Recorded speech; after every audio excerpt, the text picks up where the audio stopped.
क्या है? Tax haven. Topic है टैक्स हेवन। ठीक ठीक, टैक्स हेवन, समझना बात क्या है? ठीक, देखो एक सिंपल सा कॉन्सेप्ट बताता हूं। पूरी दुनिया का आइडियम है। ठीक, कोई देश है, मान लीजिए अपना इंडिया है। ठीक, अपना इंडिया है, ये इंडिया है। ठीक, ये इंडिया है। ठीक, ये है अपना इंडिया। ये सब आता है कंपनियों का परमानेंट एस्टेब्लिशमेंट। मान लीजिए कोई देश है जिस देश की ठीक, ये इंडिया है, यहां कोई कंपनी है और ये कंपनी कहां रजिस्टर्ड है? अपने इंडिया में। तो कंपनी रजिस्टर्ड है इंडिया में। कंपनी का हेड ऑफिस कहां है? इंडिया में। कंपनी का कारोबार कहां है? इंडिया में। साथ ही साथ कंपनी का पूरी दुनिया में कारोबार है। पूरी दुनिया में कारोबार है, समझना, कंपनी का पूरी दुनिया में कारोबार है। अब कंपनी पूरी दुनिया में जो कारोबार कर रही है, पूरी दुनिया में कंपनी इस कारोबार से जो प्रॉफिट कमाएगी, इस प्रॉफिट को लेकर के वो कहां आएगी? इंडिया आएगी। और जब कंपनी अपने प्रॉफिट को लेकर के इंडिया आएगी तो इसी प्रॉफिट पर वो इंडिया में क्या देगी? तो इंडिया में इसी प्रॉफिट पर टैक्स देगी, कॉर्पोरेट टैक्स देगी। ये पूरी दुनिया का नियम है। अगर कोई कंपनी अमेरिका की है, अमेरिका में रजिस्टर्ड है, अमेरिका में ऑफिस है, अमेरिका में कारोबार है, साथ साथ पूरी दुनिया में कारोबार है, पूरी दुनिया से प्रॉफिट कमा करके कहां ले जाएगी? अमेरिका ले जाएगी और अमेरिका में कॉर्पोरेट टैक्स देगी। ये सीधी सी बात है। यह सिंपल सा लॉ है, सिंपल सा फंडा है, आप समझते होंगे। ठीक, देश कॉर्पोरेट टैक्स लेते हैं, ये तो आपको कई बार बता चुका हूं, सिंपल सी बात है। लेकिन पूरी दुनिया में कुछ देश ऐसे हैं जो बड़े छोटे छोटे देश हैं। पूरी दुनिया में कुछ देश ऐसे हैं, द्वीपीय देश हैं, सिंगापुर है, मॉरिशस है, केमन आइलैंड है, आयरलैंड है। ठीक, पूरी दुनिया में कुछ छोटे छोटे देश हैं, कुछ छोटे छोटे देश हैं, ये बहुत छोटे छोटे देश हैं, छोटे छोटे द्वीपीय देश हैं, छोटे छोटे देश हैं। ठीक, ये देश कहते हैं कि हमारे यहां सिर्फ कंपनी को आप रजिस्टर्ड करा लीजिए। ये देश कहते हैं कि हमारे यहां कंपनी सिर्फ रजिस्टर्ड हो जाए, यानी एक कमरे का ऑफिस खोल लीजिए, एक कमरे का ऑफिस खोल लीजिए और उनके यहां कंपनी का रजिस्ट्रेशन करवा दीजिए। ये देश कहते हैं हमारे यहां सिर्फ कंपनी का रजिस्ट्रेशन करवा दीजिए, तो भी हम मान लेंगे कि आपका परमानेंट एस्टेब्लिशमेंट हमारे ही देश में है। कोई जरूरत नहीं है कि कंपनी हमारे यहां हेड ऑफिस खोले। ठीक, कोई जरूरत नहीं है। कंपनी हमारे यहां कारोबार करे, कोई जरूरत नहीं है, कोई जरूरत नहीं है। ठीक, ये कहते हैं कोई जरूरत नहीं है, आप हमारे यहां बस कारोबार कीजिए, ऑफिस खोल लीजिए, रजिस्टर करा लीजिए, हम मान लेंगे कि हमारी कंपनी है। साथ साथ बड़ी मजेदार बात ये देश कहते हैं, ये जो छोटे छोटे देश कहते हैं, अगर हमारे यहां सिर्फ कंपनी का रजिस्ट्रेशन करवा लेंगे, एक कमरा लेकर के 4 एम्प्लॉय लेकर के हमारे आए हम दे देंगे, बस एक कमरा लेकर के कर दीजिए हमारी कंपनी का ऑफिस है, बाकी दुनिया में कहीं कारोबार कीजिए, आप हमारी कंपनी कहलाएंगे। साथ साथ ये देश एक बड़ा मजेदार ऑफर देते हैं। ये देश कहते हैं कि हमारे देश में टैक्स हम आपसे जो कॉर्पोरेट टैक्स है, जो प्रॉफिट पर टैक्स है, ये टैक्स या तो जीरो कर देंगे या हम टैक्स को नाम मात्र पर रखेंगे, या हम टैक्स को नाम मात्र का रखेंगे, 1% 2% मैक्सिमम यही रखेंगे। हम टैक्स को या तो जीरो कर देंगे, हम नाम मात्र का कर देंगे। और साथ साथ ये देश कहते हैं कि हम अपने ठीक टैक्स से संबंधित चीजों की जानकारी किसी अन्य देश को नहीं देंगे। ठीक, अर्थात देश कह रहे हैं हमारे यहां कंपनी खोलिए, सिर्फ रजिस्ट्रेशन करवा लीजिए, आप हमारे देश की कंपनी हो जाएंगे, दुनिया में कहीं व्यापार कीजिए, हमसे कोई लेना देना नहीं है, प्रॉफिट दिखाइए हमारे, हम आपसे टैक्स भी नहीं लेंगे। तो कंपनियां बड़ी होशियार है।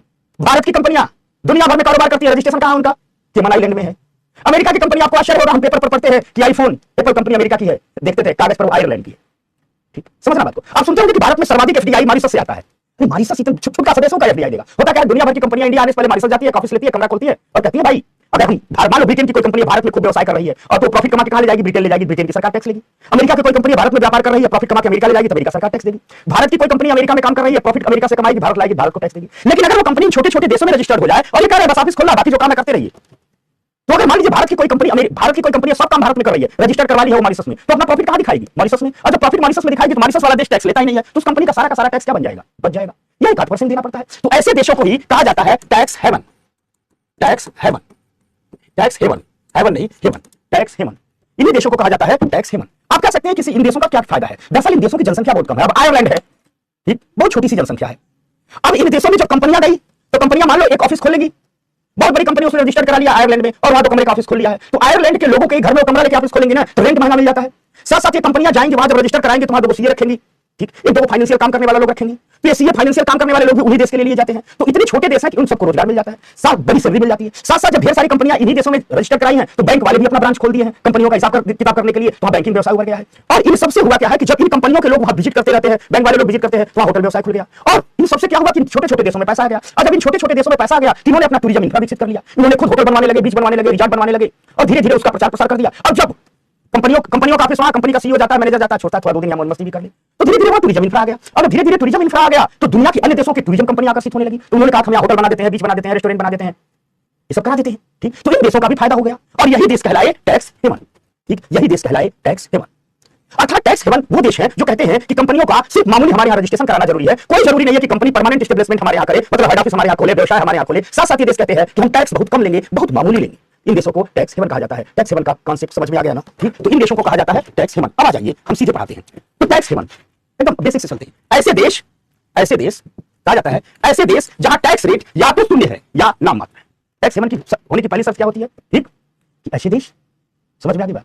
ऐसे देश, ध्यान से पढ़िए, सुनिए, स्पीड बहुत कम है मेरी, पुष्पा करिए, स्पीड कम कीजिए। ये मेरी जिंदगी का पहला बैच है जहां मैं 4 क्लास से टैक्स पढ़ा रहा हूं। टैक्स मैक्सिमम 2 क्लास है, 2 क्लास में पढ़ाता हूं, लोग 1 क्लास पढ़ाते हैं।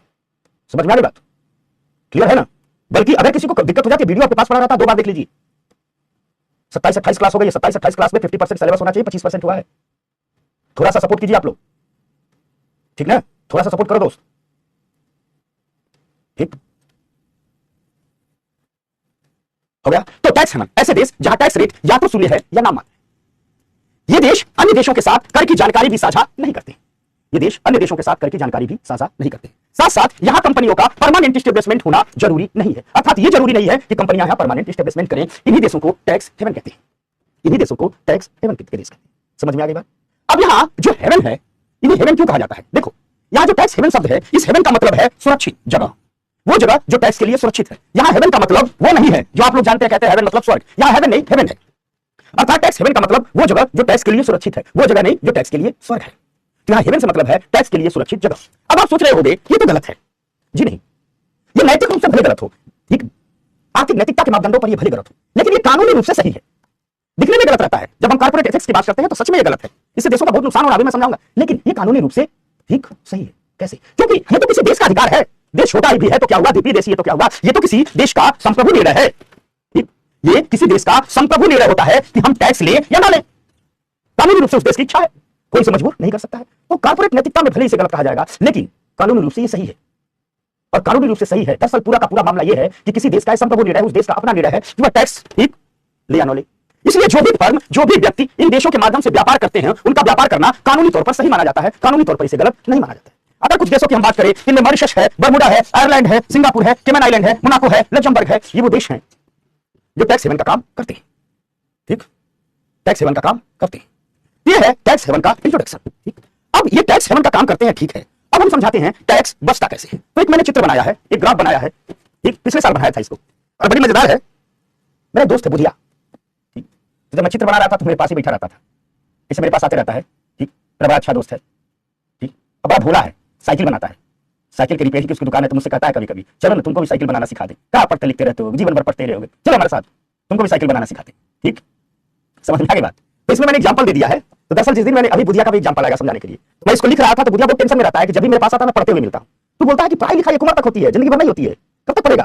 ठीक ठीक, बोलता कब तक पढ़ेगा, कितना पढ़ते रहता है, मुझे देख, मेरी तरह तू भी साइकिल बनाना सीख ले। ठीक, तो मैं उसको बुलाता हूँ, खिलाता पिलाता हूँ, मैं कहता हाँ हाँ हाँ एक दिन मैं सीखूंगा साइकिल बनाना।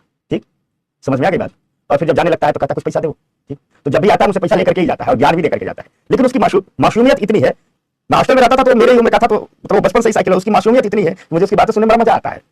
तो चलो आइए बात करते हैं। ठीक, तो आइए, तो आखिर टैक्स रेट, बस टैक्स रेट लोग बचाते कैसे? ठीक, और हमने शुरू में ही बता दिया कि इन छोटे देशों को क्या फायदा है। ठीक, बार बार नहीं बताऊंगा, अभी 5 मिनट पहले जाकर के इन छोटे देशों का फायदा देख लो। श्वेता बिटिया अभी बताया हूं, ठीक, कि छोटे देशों को इससे क्या फायदा होता है, उसी को दोबारा देख लो। ठीक ना?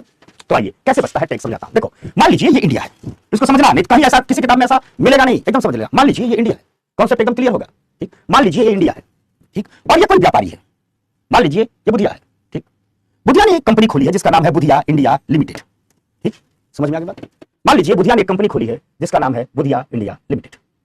ठीक, अब समझना, अब मान लीजिए ये बुधिया इंडिया से 100 करोड़ का सामान खरीदता है। बुधिया ने क्या खरीदा? 100 करोड़ का सामान खरीदा। ठीक, क्या खरीदा? 100 करोड़ का सामान खरीदा, खरीद लिया भाई। फिर बुधिया ने इसे अमेरिका को 200 करोड़ में बेच दिया। कितने में बेच दिया? 200 करोड़ में बेच दिया। तो बुधिया को प्रॉफिट कितना हुआ? 100 करोड़ का सामान खरीदा, ठीक, 200 करोड़ में बेच दिया, प्रॉफिट कितना हुआ? 100 करोड़ का प्रॉफिट हुआ। अब इसका रजिस्ट्रेशन इंडिया में है, तो इंडिया गवर्नमेंट कहेगी 100 करोड़ का प्रॉफिट हुआ है, इस पर हमें टैक्स दो। अब पुरानी कंपनी मान लो इसकी हो तो कॉर्पोरेट टैक्स कितना है? 22%। तो इस 100 करोड़ का 22%, यानी बुधिया को 22 करोड़ का टैक्स देना होगा। इंडियन गवर्नमेंट को 22 करोड़ का टैक्स देना होगा। नॉर्मल प्रक्रिया यही है ना? ठीक, नॉर्मल प्रक्रिया यही है ना? मोहम्मद साहिल अंसारी पूछ रहे हैं सर फ्लिपकार्ट सिंगापुर में रजिस्टर्ड है ना? हाँ, सिंगापुर की कंपनी है, वह इंडिया की सिंगापुर में रजिस्टर्ड है। तो आ जाइए, ये नॉर्मल प्रोसेस समझ गए आप लोग? किसी को कोई दिक्कत नहीं है? बच्चा पार्टी बताए, सब लोग कह रहे हैं कि गुरुजी आपके बच्चे बहुत धीरे धीरे चल रहे हैं, तो पकड़ाओ तो इस पे। मैंने कहा हमारे तूफानी है सब, टैक्स देना पड़ेगा ना? नॉर्मल प्रक्रिया तो यही है। ठीक, अगर इंडिया में रजिस्टर्ड कराता है। अब मान लीजिए बुधिया जुगाड़ लगाती, बुधिया दिमाग लगाती, ठीक, कागज पर दिमाग लगाती। समझ में आ गई बात? यहां तक हो गई। अब बुधिया यही काम करे, देखना अभी कैसे टैक्स बचा लेगा। बुधिया मान लीजिए यही काम करे। अब बुधिया क्या करे, ठीक, कि अपनी मुख्य कंपनी इंडिया में रजिस्टर्ड न करा करके बुधिया मॉरिशस में रजिस्टर्ड करा ले। बुधिया कहां करा ले? मॉरिशस में रजिस्टर्ड करा ले। इसको हटाओ, ये कठिन है। अब मान लीजिए बुधिया कुछ ऐसा काम करे, बुधिया जाए मॉरिशस, ऐसा करे। बुधिया कहे कि भाई मैं इंडिया में रजिस्टर्ड नहीं कराऊंगा। अब बुधिया अपनी कंपनी रजिस्टर्ड करा ले, Budhia Mauritius limited, Mauritius limited. कागज पर ये कहां गया? मॉरिशस में एक कमरा लिया, ऐसे कमरा लिया, ठीक, पेपर ऊपर बनवा लिया और रजिस्टर्ड करा लिया बुधिया मॉरिशस लिमिटेड। करवा लिया ना, ऐसे करवा लिया। ये हो गया बुधिया का कंपनी। कहां का हो गया? मॉरिशस। ठीक, समझ में आ गई बात? क्लियर हो गया यहां तक? यानी मेन कंपनी कहां हो गया? मॉरिशस में, बुधिया मॉरिशस लिमिटेड। उसके बाद बुधिया क्या करे? ये तो इसकी मेन कंपनी होगी। अब बुधिया क्या करे? इंडिया है, ठीक, इंडिया है, ठीक, इंडिया है। समझ में आ गई बात? और क्लियर हो गया? समझ रहा बात को? क्लियर हो गया? अब बुधिया क्या करेगा? इंडिया आकर के इंडिया में एक कंपनी रजिस्टर कराएगा जिसका नाम रख लेगा बुधिया इंडिया लिमिटेड। समझना, इसका नाम रख लेगा Budhia India limited, Budhia India limited नाम रख लिया, ठीक। देखो किस जुगाड़ से ये व्यापार होता है, बड़े मजेदार सा जुगाड़ है, बुधिया इंडिया लिमिटेड। यहां तक बात हो गई। और ये अमेरिका है, अमेरिका में उसे वो पिछला वाला ही व्यापार में बता रहा हूं, पिछले वाले व्यापार में बुधिया ने कितने का सामान खरीदा था। अब बुधिया क्या करेगा? ये बुधिया इंडिया लिमिटेड इंडिया से 100 करोड़ का सामान खरीदेगी। कितने खरीद का? 100 करोड़ का सामान खरीदेगी। कितने का सामान खरीद लिया? 100 करोड़ का। बुधिया इंडिया लिमिटेड ने इंडिया से कितने का सामान खरीदा? 100 करोड़ का। यहां तक क्लियर हो गया? अब ये बुधिया इंडिया लिमिटेड अपना सामान अपनी ही कंपनी को सेल कर देगा। कितने में सेल कर देगा? ये बुधिया इंडिया लिमिटेड ने इस सामान को बुधिया मॉरिशस लिमिटेड को सेल कर दिया। 100 करोड़ का सामान लिया था और 100 करोड़ में ही सेल कर दिया। अपनी कंपनी है, कितने में सेल कर दिया? 100 करोड़ में ही सेल कर दिया। इसकी मर्जी जितने में सेल करे, 100 करोड़ में सेल कर दिया, ठीक। अब देखो, अब जब बुधिया इंडिया लिमिटेड ने 100 करोड़ का सामान खरीद करके 100 करोड़ में ही मॉरिशस लिमिटेड को सेल कर दिया, तो ये जो बुधिया इंडिया लिमिटेड है, क्या इससे कोई प्रॉफिट हुआ?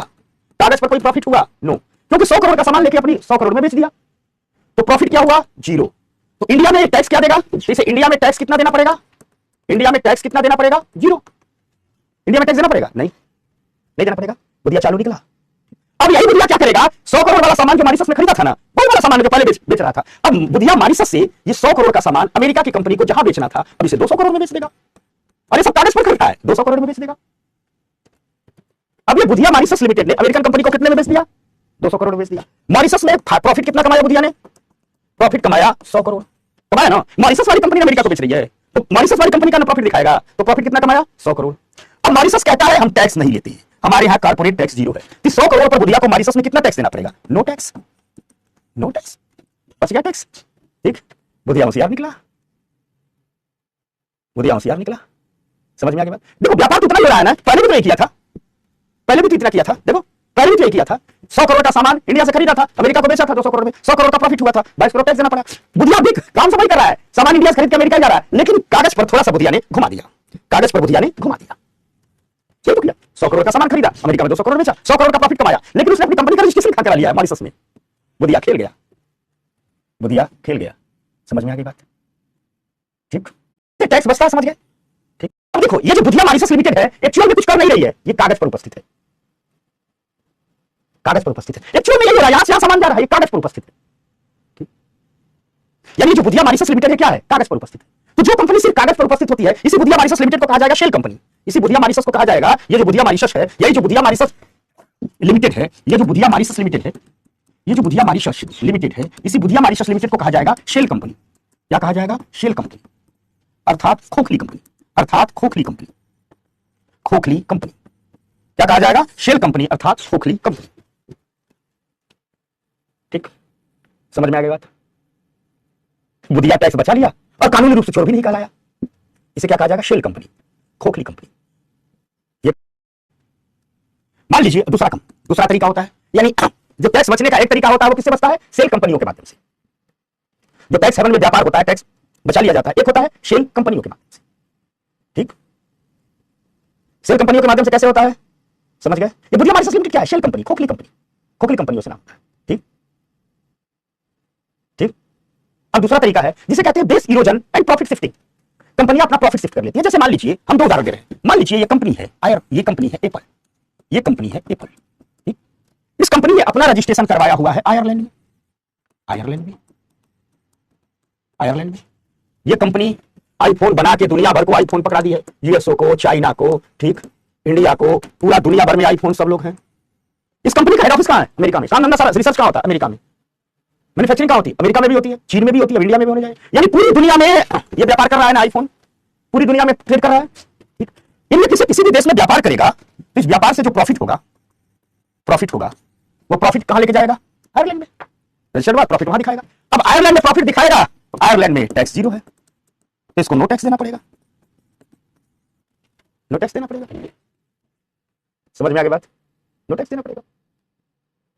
दुनिया में कारोबार कर रहे हैं, कागज पर कहां है? IPhone, Ireland. मान लीजिए फ्लिपकार्ट, इसको कहते हैं base erosion, profit shifting, profit दूसरे देश में शिफ्ट कर। मान लीजिए फ्लिपकार्ट है, फ्लिपकार्ट है कंपनी, ठीक, फ्लिपकार्ट है। इसने अपना रजिस्ट्रेशन कहां करवा लिया? ये मॉरिशस में करवा लिया, ये मॉरिशस है। फ्लिपकार्ट व्यापार कहां कर रहा है? इंडिया में। रजिस्ट्रेशन सिर्फ मॉरिशस में, सारा व्यापार क्या है? इंडिया में, अन्य देशों में। इंडिया से प्रॉफिट कमाएगा तो अपना प्रॉफिट कहां दिखाएगा? अपना प्रॉफिट दिखाएगा भारत सरकार से, कहेगा हम तो मॉरिशस की कंपनी है, हम तो अपना प्रॉफिट मॉरिशस में देख रहे हैं, और मॉरिशस में प्रॉफिट दिखाएगा तो मॉरिशस में क्या प्रॉफिट पर टैक्स है? No tax. मॉरिशस में नो टैक्स, नो टैक्स, बस काम खत्म। प्रॉफिट शिफ्ट कर लिया मॉरिशस, टैक्स नहीं लगा। ठीक, ट्रांजैक्शन के समय जो टैक्स देना पड़ता है विदेशी मुद्रा में को उसमें करो तो मान लीजिए 0.1% है। ठीक, ठीक, समझ में आ गई बात? कंपनी यही करती है। आप लोग अडानी अंबानी को छोटे छोटे लोग चिल्लाते हैं, बड़े ईमानदार हैं वो, उन्होंने किसी भी इन सब देशों में रजिस्ट्रेशन कराया, वो इंडिया में रजिस्ट्रेशन कराया, इंडिया को टैक्स देते हैं। तो जो भी हम कर रहे हैं, फ्लिपकार्ट का जो भी है, मॉरिशस हो, सिंगापुर हो, जो भी है, मान लीजिए जिसने सिंगापुर में रजिस्ट्रेशन कराया, सब एग्जांपल है। सिंगापुर में प्रॉफिट लेके जाएगा, नो टैक्स। हम ये नहीं, हम सूचना नहीं दे रहे हैं, हम कॉन्सेप्ट समझा रहे हैं। जो सिंगापुर से सबसे ज्यादा एफडीआई आता है, उस एफडीआई क्यों आता है? अरे कंपनी आ रही है अमेरिका से, तो अमेरिका से आएगी पहले। आप कहते हो ना कि भारत में सिंगापुर से सबसे एफडीआई, औकात क्या है सिंगापुर की एफडीआई करने की? लेकिन होता क्या है, जैसे मान लो पूरी दुनिया में, जैसे मान लो यूएसए की कंपनी है, उसे 1000 करोड़ निवेश करना है अमेरिका में, वो आएगी, रजिस्ट्रेशन कहां करवा लेगी? सिंगापुर में। बस यहां रजिस्ट्रेशन का खर्चा ही नहीं कोई है, रजिस्ट्रेशन कहां करवा ली? सिंगापुर में। अब है अमेरिका वाली कंपनी, ये डॉलर ही लेकर आ रही है, लेकिन ये क्या कह रही है कि हम सिंगापुर की कंपनी, तो रजिस्ट्रेशन कहां करवाएगी? सिंगापुर में। उसके बाद इंडिया आएगी। अब मान लो भारत में वो एफडीआई लेकर आ रही है, मान लीजिए भारत में उसने 1000 करोड़, ठीक, डॉलर इन्वेस्ट किया, तो भारत को जो 1000 करोड़ की एफडीआई मिली, ऑन पेपर किस देश से मिली? ऑन पेपर ये सिंगापुर से मिली, तो भारत कहेगा हमारी एफडीआई सबसे ज्यादा सिंगापुर से आती है। ठीक, ठीक, मॉरिशस का टैक्स नहीं लेंगे। आज जो सिंगापुर इतना सुंदर जगह बना हुआ है, छोटा सा तो देश है, वही कंपनियों की बदौलत। सिंगापुर किसमें टूरिज्म में आगे निकल गया? इन्हीं कंपनियों। मॉरिशस किसमें टूरिज्म में आगे निकल गया? इन्हीं कंपनियों की बदौलत। अब भाई मान लीजिए मॉरिशस में, अब मान लीजिए सिंगापुर है, अमेरिकी कंपनी सिंगापुर के थ्रू इंडिया आ रही है, चाइनीज कंपनी सिंगापुर के थ्रू इंडिया आ रही है, ऑस्ट्रेलिया कंपनी सिंगापुर के थ्रू इंडिया आ रही है। ये लोग होटल ऑफिस खोलने जाते होंगे, तो आप बढ़िया ऑफिस लेते होंगे, रजिस्ट्रेशन कराते होंगे, इनके मैनेजर इत्यादि, फाइनेंशियल सलाहकार इत्यादि सिंगापुर आते जाते रहते होंगे, तो धीरे धीरे सिंगापुर में होटल इंडस्ट्री डेवलप हो जाएगी। ये लोग जाएंगे तो महंगे होटल में रहेंगे, कहेंगे 2 दिन थोड़ा आराम कर लेते हैं, तो धीरे धीरे होटल इंडस्ट्री विकसित हो जाएगी, दो चीजें हो जाएंगी। फिर दुनिया भर के टूरिज्म इंडस्ट्रियों की नजर पड़ जाएगी, सब सिंगापुर से कहेंगे हमारे यहाँ टेंशन मत लीजिए, जमीन दीजिए, हम बीच बनाएंगे, हम होटल बनाएंगे, हम ये बनाएंगे, बढ़िया रेल बनाएंगे, हम भी कमाएंगे, आप भी कमाइए। और ये लोग क्या करते हैं, सिर्फ कंपनियां इनके यहाँ रजिस्ट्रेशन कराने, ये बहुत छोटे देश हैं, ये हमारे जैसे 150 करोड़ वाले देश नहीं है। आप लोग देखते होंगे ना, तुम्हारी साउथ सिंगापुर, आयरलैंड की जनसंख्या बहुत छोटी छोटी जनसंख्या, हमारे यहाँ जिला के बराबर, आयरलैंड की जनसंख्या हमारे यहाँ यूपी के जिला बराबर है। समझ में आ गया? समझ में आ गई बात? तो अब मूल में जाओगे कंपनियों के, कोई सिंगापुर बेस्ड कंपनियां, कोई मॉरिशस बेस्ड कंपनी, ये सब कंपनियां हैं। यानी दो प्रकार से टैक्स हेवन के माध्यम से काम किया जाता है, दो प्रकार से काम किया जाता है, एक शेल कंपनियों के माध्यम से और दूसरा प्रॉफिट शिफ्टिंग के माध्यम से। तो आ जाइए, अब लोग अगर मगर आप लोग मत कीजिए, ठीक, पूरी दुनिया इससे परेशान है। तो व्यापार किस तरीके से किया जाता है? ठीक, एक शेल कंपनियों के माध्यम से, अच्छा, एक प्रॉफिट शिफ्टिंग के माध्यम से। अर्थात बात कुछ मिला जुला कर ये है कि टैक्स हेवन से कंपनियां दो तरीकों से व्यापार करती हैं। पहला तरीका है जिसे कहते हैं base erosion and profit shifting, कर आधार का क्षरण और मुनाफे की चोरी। इसमें कैसे करती हैं? तो कंपनियां क्या करती हैं, जैसे मैं उदाहरण स्वरूप बता रहा हूं, जैसे एप्पल है, फेसबुक है, अमेजन है, नाइक है, उबर है, ये सब कंपनियों का उदाहरण बता रहा हूं। ठीक, ये मान लीजिए कंपनी है। अब एक एप्पल का एग्जांपल लेते हैं। एप्पल ने अपना रजिस्ट्रेशन कहां कराया? आयरलैंड में। बिजनेस कहां किया? दुनिया भर के देश में, अमेरिका में भी कर रहा है, इंडिया में भी कर रहा है। अपना प्रॉफिट कहां शिफ्ट कर दिया? आयरलैंड में। अब ये एप्पल अपना प्रॉफिट कहां दिखाएगा? हेवन कंट्री में दिखाती है। जितनी भी कंपनियां हैं अपना प्रॉफिट कहां दिखाती हैं? हेवन कंपनी में दिखाती है। ठीक, हेवन देश में दिखाती है। ठीक, और यहां पर टैक्स क्या लगता है? जीरो, अतः कोई टैक्स पेमेंट नहीं करना पड़ेगा। ये तरीका, एक तरीका हमने बताया। दूसरा तरीका हमने बताया हेवन कंट्री से व्यापार करने का, तो है शेल कंपनियों के माध्यम से। शेल का मतलब होता है खोखला। हमने एक एग्जांपल बताया था, Budhia haven limited. Budhia haven limited एक खोखली कंपनी है। यह भौतिक रूप से न तो कोई माल खरीदा है और न ही बेचा है, सब कुछ कागजों पर ही हुआ है। एक्चुअल में इंडिया वाली कंपनी ने माल खरीद कर अमेरिका पहुंचाया है, लेकिन कागज पर क्या दिखाया गया है कि भाई मॉरिशस माल आ रहा है। यानी मॉरिशस वाली कंपनी कुछ काम नहीं कर रही है, कागज पर है केवल, इसलिए उसको कहते हैं खोखली कंपनी है। ठीक, कोई वास्तविक व्यवसाय नहीं कर रही है, सिर्फ कागज पर काम चल रहा है। तो कुल मिला करके सेल कंपनी वह है जिसका कोई वास्तविक व्यवसाय नहीं होता है। वह कंपनी केवल मुनाफे और घाटे को दिखाने के लिए कागज पर मौजूद होती है। अधिकांशतः कंपनियां जिनके माध्यम से धन का निवेश किया जाता है, मनी लॉन्ड्रिंग की जाती है, वे सेल कंपनियां ही होती हैं जिनका केवल घाटे और मुनाफे को दिखाने के लिए कागज पर उन्हें मौजूद किया जाता है, कागज पर वो इस्तेमाल की जाती है। समझ गए? बस यही है टैक्स हेवन। अब मुद्दा था, इससे केवल इंडिया नहीं परेशान है, इससे अमेरिका भी परेशान है, ब्रिटेन भी परेशान है, सिंगापुर भी परेशान है, सब परेशान है। ठीक, समझ में आ गया? अंतरा राज बताया जाए, बोलेगा तो नहीं? ठीक करे सर, हम भी हैं। अभी एक समाधान इस पर, G20 की मीटिंग, इस पर बहुत बड़े और विस्तार से चर्चा। ठीक, एक समाधान इसको निकाला गया है कि एक टैक्स की बात की जा रही है जिसे कहा गया है global minimum corporate tax. India भी तैयार है, अमेरिका भी तैयार है, सब लोग तैयार है। ग्लोबल मिनिमम, एक बात चल रही है, ग्लोबल, ठीक, global minimum corporate tax, corporate tax, global minimum corporate tax. इसका इलाज है। ठीक, चल बोल, पिट जाएगा आज का इसमें तो नेता बनने का। अभी बात चल रही है, चर्चा चल रही है, तो चर्चा चल रही है इस पर, नहीं तो कोई लोग कंफ्यूज हो जाएंगे कि ये भी टैक्स है। इस पर चर्चा चल रही है, चर्चा चल रही है। ठीक, चर्चा ये चल रही है कि पूरी दुनिया के देश इकट्ठा हो और एक साथ एक समान कॉर्पोरेट टैक्स लगा दें। क्या चर्चा चल रही है? कि पूरी दुनिया के देश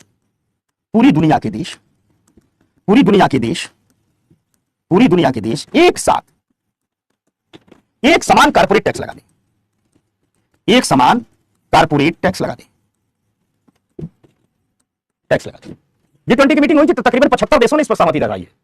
ठीक, ठीक,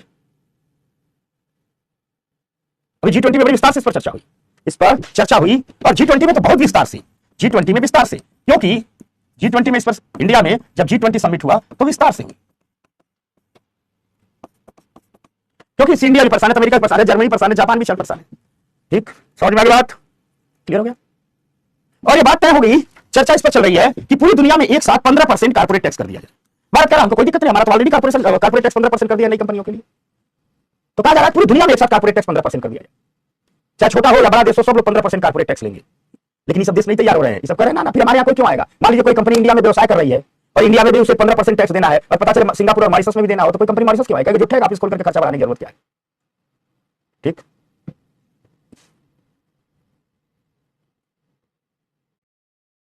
दर्शन गौरव बताओ, गौरव बता, बात हो गई? अच्छा बताए, सही है ना? कि सुमित पलटू चाचा पीछे क्यों पड़ा है? अच्छा, नीतीश कुमार जी की भूमिका, ऐसा रिजल्ट आया ना, उसमें नीतीश कुमार जी की भूमिका बड़ी बढ़ गई है।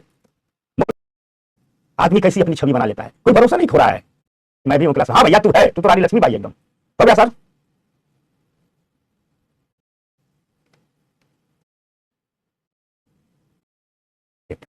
लोगे तो उसको बताएंगे, आज टैक्स का तो हम कंप्लीट करेंगे, समझिएगा बात को। ठीक, को पढ़ा दिया। अब चलते हैं इनडायरेक्ट टैक्स की ओर, यानी अब किस ओर चलते हैं? अब चलते हैं इनडायरेक्ट टैक्स की ओर। इनडायरेक्ट टैक्स की ओर कहां चलते हैं? इनडायरेक्ट टैक्स की। किस ओर चलते हैं? इनडायरेक्ट टैक्स की ओर चलते हैं। ठीक, इनडायरेक्ट टैक्स की ओर चलते हैं। इनडायरेक्ट टैक्स में भी ढेर सारे टैक्स थे, इनडायरेक्ट टैक्स में भी ढेर सारे टैक्स थे। जैसे डायरेक्ट टैक्स में हमने ढेर सारे टैक्स पढ़े, वैसे इनडायरेक्ट टैक्स में भी ढेर सारे टैक्स थे। ठीक, समझ में आ गया बात? डायरेक्ट टैक्स में भी ढेर सारे टैक्स थे, वैसे इनडायरेक्ट टैक्स में भी ढेर सारे टैक्स थे। सरकार ने क्या किया कि जितने प्रकार के इनडायरेक्ट टैक्स थे, ठीक, उन सबको मिला दिया। जैसे सेल्स टैक्स, बिक्री कर, एक इनडायरेक्ट टैक्स था। जब वस्तुओं की बिक्री होती थी तो राज्य उस पर बिक्री कर लेता था। जब राज्य, सेल मतलब बिक्री, सेल्स टैक्स मतलब बिक्री कर, तो राज्य जब वस्तुओं की बिक्री होती थी तो राज्य क्या लेता था? सेल टैक्स लेता था, बिक्री कर लेता था। उस सेल टैक्स को किसमें शामिल कर दिया गया? जीएसटी में शामिल कर दिया। समझ में आ गई बात? ठीक, क्लियर हो गया? तो जो टैक्स छोड़ दिया गया है, पहली क्लास में बताए थे टैक्स वाले में, तो उनको भूल जाओ, ये टैक्स चल रहे हैं। ठीक, अब ये विंडफॉल टैक्स है, अभी लास्ट में बताऊंगा, जिसे लगाया गया था 2022 में, हाँ, और 23 में हटा लिया गया, अभी उस पर चर्चा करेंगे। ठीक, तो अब आ जाइए, किस पर आ जाइए? और एक बात और जान लेना, ये जितना हमने डायरेक्ट टैक्स पढ़ा उसको ले कौन रही है? इन सबको केंद्र सरकार ले रही है। इनकम टैक्स कौन ले रहा है? केंद्र सरकार। कॉर्पोरेट टैक्स कौन ले रही है? केंद्र सरकार। कैपिटल गेन टैक्स कौन ले रही है? केंद्र सरकार। एसटीटी कौन ले रही है? केंद्र सरकार। मैंने आपको टैक्स ही नहीं समझाया, मैंने टैक्स का फंक्शन नहीं समझाया कि कौन टैक्स कैसे फंक्शन करता है। नहीं तो आप इकोनॉमी पढ़ने जाओगे तो एक ही लाइन में लिखा रहता है कंपनियों के प्रॉफिट पर ये लग जाता है, मैट ये लग जाता है। हमने आपका फंक्शन बताया। तो सभी इनडायरेक्ट टैक्स को मिलाकर के एक टैक्स कर दिया गया और नाम रख दिया गया GST, goods and service tax. तो सभी इनडायरेक्ट टैक्स को मिलाकर के एक टैक्स रख दिया गया, नाम रख दिया गया GST, goods and service tax. वस्तुओं और सेवाओं पर लगने वाला कर। किसी भी वस्तु की बिक्री होगी तो उस पर जो कर लगेगा वो जीएसटी लगेगा। किसी भी सेवा की बिक्री होगी, डॉक्टर इलाज करेगा, ठीक, तो वो जीएसटी, उसकी सेवा किस टैक्स में दायरे में आ गई, जीएसटी के दायरे में आ गई, वो जीएसटी पेमेंट करेगा।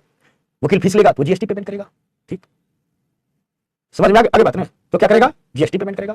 ठीक, तो वस्तुओं और सेवाओं पर जो कर लगता है वो है जीएसटी। अब आइए, जीएसटी में बहुत उलझना नहीं है, 8-10 बातें आपको जाननी है, तो आइए ठीक हम जीएसटी की बात करते हैं, गुड्स एंड सर्विस टैक्स पर चर्चा करते हैं। ठीक, समझ गए बात को, क्यों लगाया गया।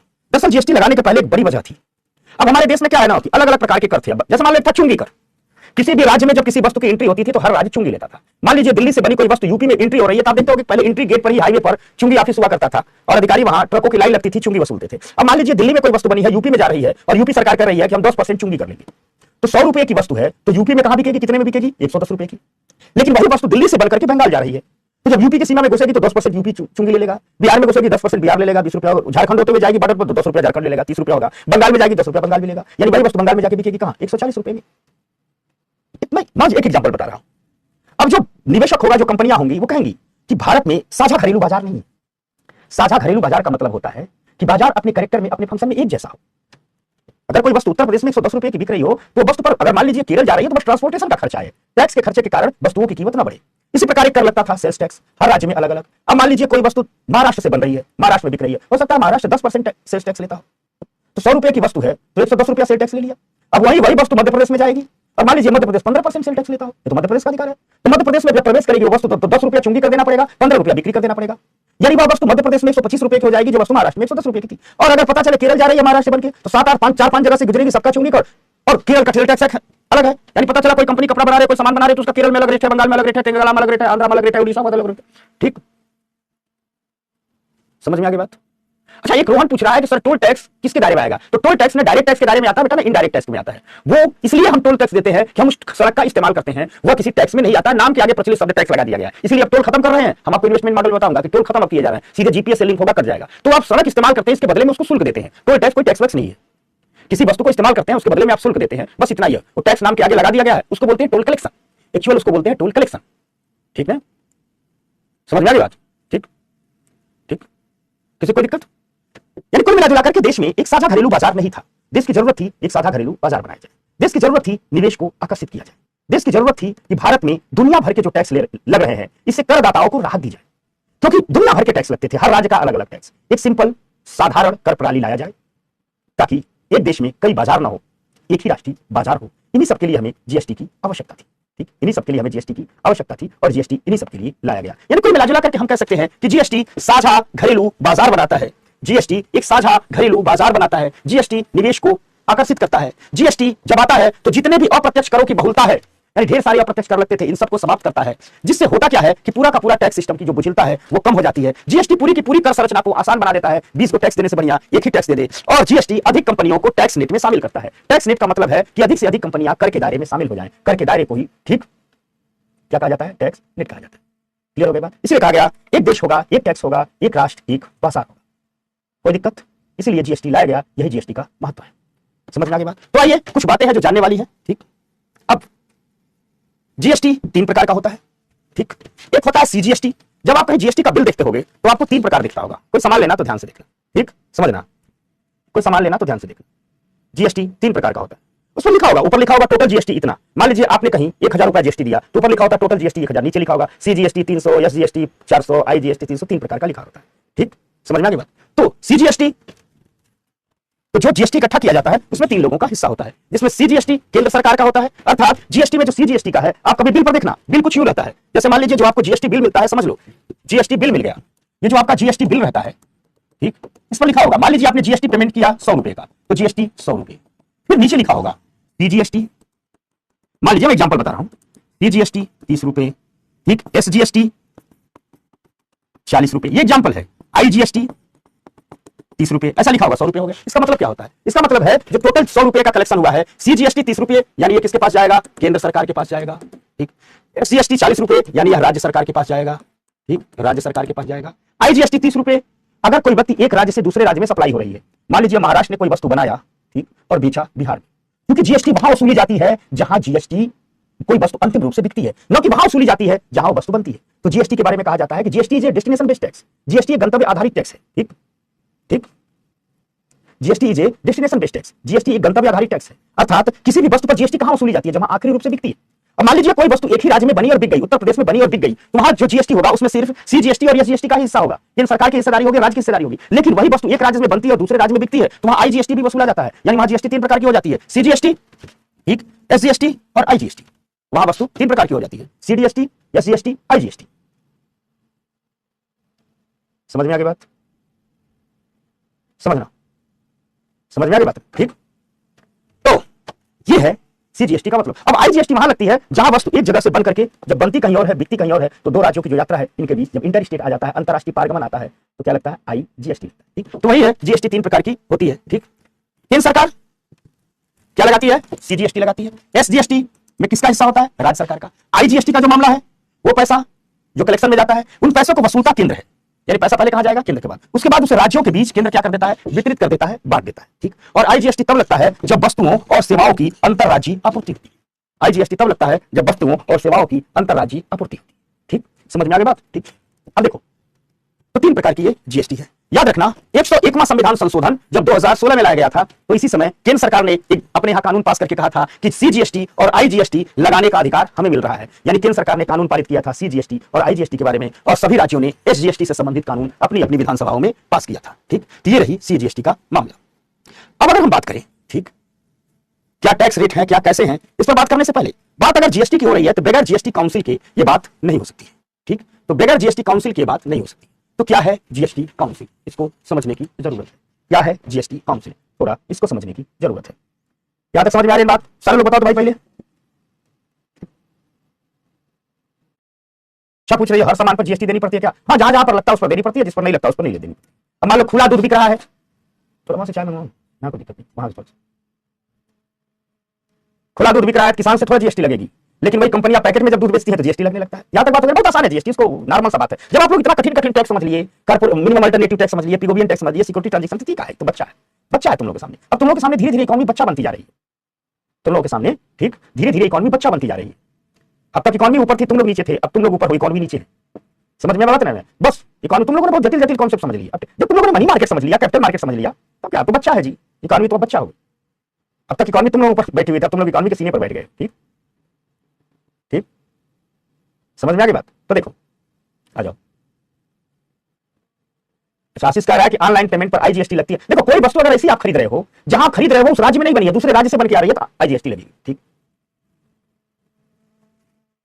बताओ,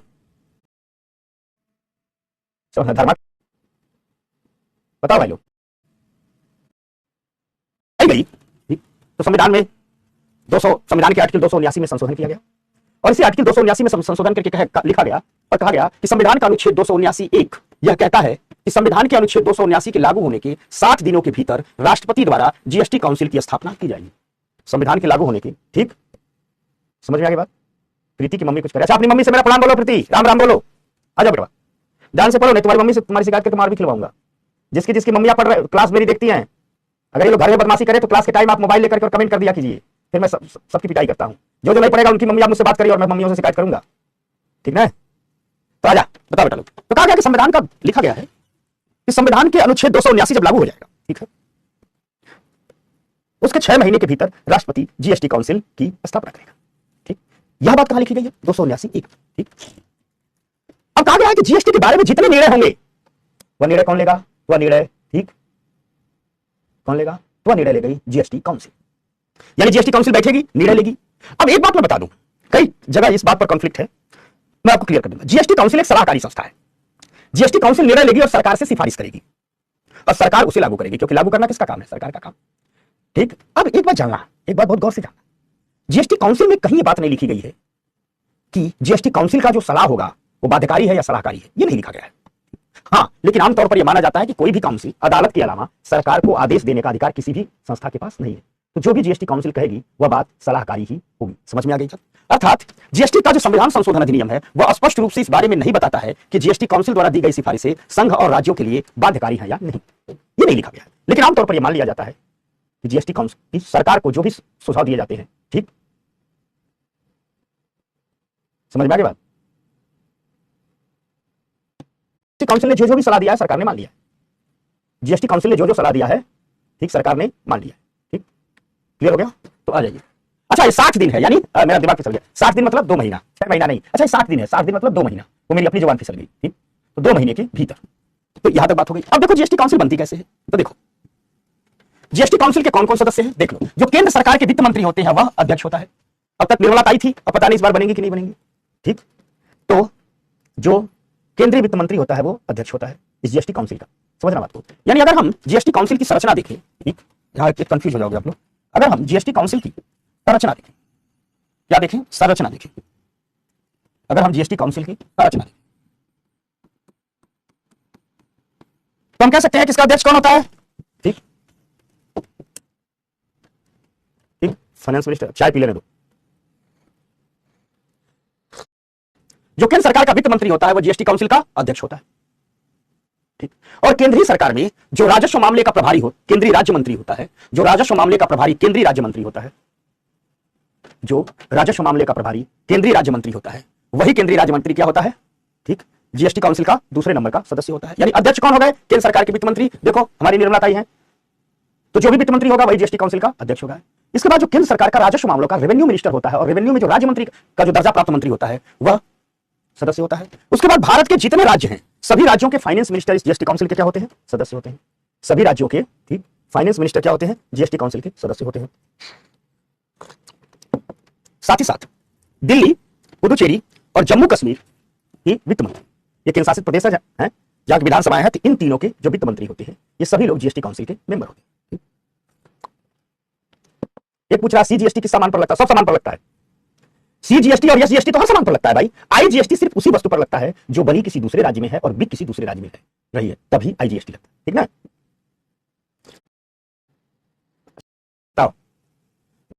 इसके बाद आज खत्म कर लो, कल शुरू करूंगा राजकोषीय नीति, विकास के अर्थशास्त्र पर है। ठीक ना?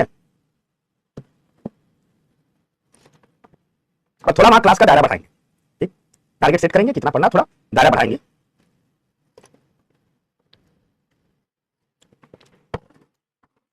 आ जाओ, ये कौन है? दांत दिखा दे रहा है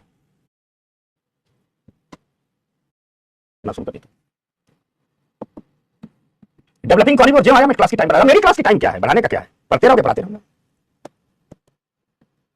ठीक ना? शिक्षा समझ गए बिटिया? कहां गए सब? सब बच्चे कहां गए? जीएसटी काउंसिल कर क्या क्या करती है याद रखना। आपने समझा था कि जीएसटी में केंद्र सरकार के भी कई कर शामिल किए गए जो केंद्र लेती थी, कई राज्यों के कर जीएसटी में शामिल किए गए जो राज्य लेते थे, कई केंद्र के सेस जीएसटी में शामिल किए गए जिन्हें उपकर कहा जाता है। सेस मतलब उपकर। कई राज्यों के सेस अर्थात राज्यों के उपकर जीएसटी में शामिल किए गए। सरचार्ज जीएसटी में शामिल किए गए। सरचार्ज को हिंदी में अधिभार कहा जाता है। सरचार्ज को हिंदी में क्या कहा जाता है? अधिभार कहा जाता है। समझना बात को। तो कई सरचार्ज जीएसटी में शामिल किए गए।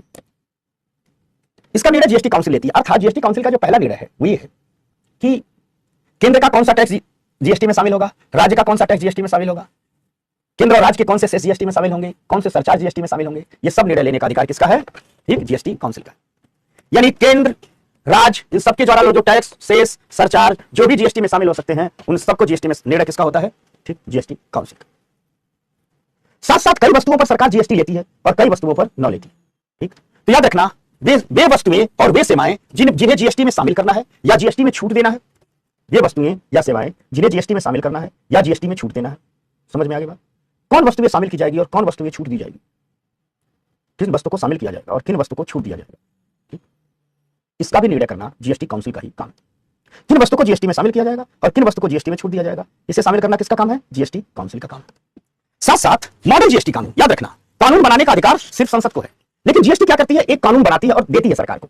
जीएसटी काउंसिल जो कानून बना के सरकार को देती है, कहती है देखिए ये मॉडल बनाकर दिए हैं, आप चाहे तो इसी मॉडल के आपको संशोधन करके अपने पार्लियामेंट में पास कीजिए और नया कानून लाइए। तो जो जीएसटी काउंसिल सरकार को कहती है मॉडल कानून, यानी मान लो सरकार जीएसटी के संबंधित कोई कानून ला रही है, सरकार जीएसटी से संबंधित कोई कानून बना रही है। तो पहले जीएसटी काउंसिल से कह देती है कानून बना के दीजिए ना, मतलब मॉडल तैयार करके दीजिए ना, हम इसको देख लेंगे, कुछ सुधार करके जैसा आप देंगे हम इसको संसद में ले जाएंगे, कानून बनाएंगे। तो जीएसटी काउंसिल जो बना देती है उसे कहते हैं मॉडल कानून, जीएसटी कानून, मॉडल जीएसटी कानून। तो मॉडल जीएसटी कानून बनाना, ठीक, करारोपण के सिद्धांत अर्थात टैक्स ले रहे हैं, कितना ले रहे हैं, कैसे ले रहे हैं, किस आधार पर ले रहे हैं, इन सबके सिद्धांतों का निर्धारण करना। और जो आईजीएसटी है जो एक राज्य से दूसरे राज्य में वस्तुओं की आपूर्ति पर लग रही है, इन सबका अनुमोदन करना क्या है, जीएसटी काउंसिल का काम है। समझ में आ गई बात, ठीक। साथ साथ जीएसटी काउंसिल में कहा गया है, जीएसटी में कहा गया है कि इतने टर्नओवर तक कोई मैक्सिमम टर्नओवर किसी का रहेगा तो उसे जीएसटी से छूट मिलेगी, और इतने से ऊपर रहेगा तो जीएसटी लगेगा। जैसे मान लीजिए कहा गया है कि 20 लाख तक के टर्नओवर अगर किसी व्यापारी का है तो उसको जीएसटी में रजिस्ट्रेशन कराने की जरूरत नहीं है, लेकिन 20 लाख से जो आप ऊपर पहुंचेंगे आपका जीएसटी रजिस्ट्रेशन होना जरूरी है, अनिवार्य है। अब ये जो 20 लाख का टर्नओवर है, 20 लाख भी हो सकता है, कभी 15 लाख भी हो सकता है, कभी 25 लाख भी हो सकता है, कि कितने टर्नओवर के बाद लोग जीएसटी में शामिल होंगे और कितने टर्नओवर वाले नहीं शामिल होंगे। तो टर्नओवर की जो लिमिट है ना, टर्नओवर की जो सीमा है ना, ठीक, या टर्नओवर की सीमा निर्धारित करने का काम किसका है, जीएसटी काउंसिल का है, कि कितने टर्नओवर तक जीएसटी लगेगी और कितने टर्नओवर तक जीएसटी से मुक्त रहेंगे व्यापारी। या टर्नओवर की लिमिट जीएसटी काउंसिल ने कर दिया 20 लाख, कभी 25 लाख का देगी, कभी 15 लाख का देगी, यानी कितने टर्नओवर तक के लोग जीएसटी में आएंगे और कितने टर्नओवर तक के लोग जीएसटी से मुक्त रहेंगे, इसे कहा गया है टर्नओवर की वो सीमा जो जीएसटी काउंसिल तय करती है। अब एक बात, ठीक, कितनी कर की दरें होंगी, किसी एक वस्तु पर कितना कर लगेगा, यह भी जीएसटी काउंसिल का ही निर्णय है। जैसे अभी इसी साल जीएसटी काउंसिल की बैठक हुई थी, तो उसमें जीएसटी काउंसिल ने निर्णय लिया कि जो ऑनलाइन गेमिंग चल रही है इसको भी जीएसटी में शामिल कर दिया जाए, 28% की जीएसटी में शामिल कर दिया गया है। जो रमी है, खेल नहीं होता, ऑनलाइन गेमिंग है, जो घोड़दौड़ नहीं होती है, ठीक, उससे जो नहीं आप सिनेमा में देखते हो घोड़ों की दौड़ करवाई जा रही है, उस पर सट्टा लगाया जा रहा है। तो सरकार ने कहा जो घोड़दौड़ होती है सट्टा लगाया जाता है, इस पर जो प्रॉफिट होगा इस पर भी हम जीएसटी लेंगे। सरकार ने कहा कैसीनो, कैसीनो तो गोवा में लोग सुनते हैं कैसीनो है, मैं तो कभी गया नहीं हूं, कैसीनो में जुआ खेला जाता है, सरकार ने कहा जीएसटी काउंसिल का इस पर भी हम जीएसटी लेंगे। तो कुल मिलाजुला करके किस वस्तु पर जीएसटी लेंगे और वो किस रेंज में जीएसटी आएगी। 5% जीएसटी का रेंज है, 5%, 12%, 18%, 28%। तो किस रेंज में जीएसटी आएगी, ठीक, किस रेंज में जीएसटी आएगी। निरंजन जी पूछ रहे जीएसटी का फुल फॉर्म क्या है सर। तो निरंजन बाबू मैंने शुरू में ही बताया था, जीएसटी का फुल फॉर्म है गुड्स एंड सर्विस टैक्स। तो किस वस्तु पर कितना कर लगेगा, उसके कर की दर क्या होगी, ये भी जीएसटी काउंसिल बताएगी। साथ साथ जीएसटी बैंड के साथ जो फ्लोर दरें हैं, अर्थात वो मैक्सिमम में जाएगी कि मिनिमम में जाएगी, वस्तु 5% की जीएसटी में रहेगी कि 28% की जीएसटी में रहेगी, कितने में रहेगी, इसका भी निर्धारण कौन करेगा, तो जीएसटी काउंसिल करेगी। यह भी कहा गया है कि जब किसी भी राज्य में कोई प्राकृतिक आपदा आती है, इस प्राकृतिक आपदा के दौरान यदि राज्यों को अतिरिक्त संसाधन जुटाने की जरूरत पड़ती है तो राज्य कर लगाते हैं। याद रखिएगा, किसी भी राज्य में जब प्राकृतिक आपदा आती है, उस प्राकृतिक आपदा, मान लीजिए किसी राज्य में प्राकृतिक आपदा आ गई, अब प्राकृतिक आपदा आकर के चली गई, राज्य सूखा पड़ गया है, अब उस दौरान राज्य को अतिरिक्त पैसा चाहिए, तो आपदा के समय अधिकार है कि राज्य अतिरिक्त कर लगा ले। तो राज्य किसी आपदा के समय जीएसटी के अलावा कितना कर लगाएगा जिसमें आपदा आई है, इस कर को लगाने के पहले राज्य को जीएसटी काउंसिल से सलाह लेनी पड़ती है। तो यह सलाह भी कौन देगा, जीएसटी काउंसिल देगी, ठीक।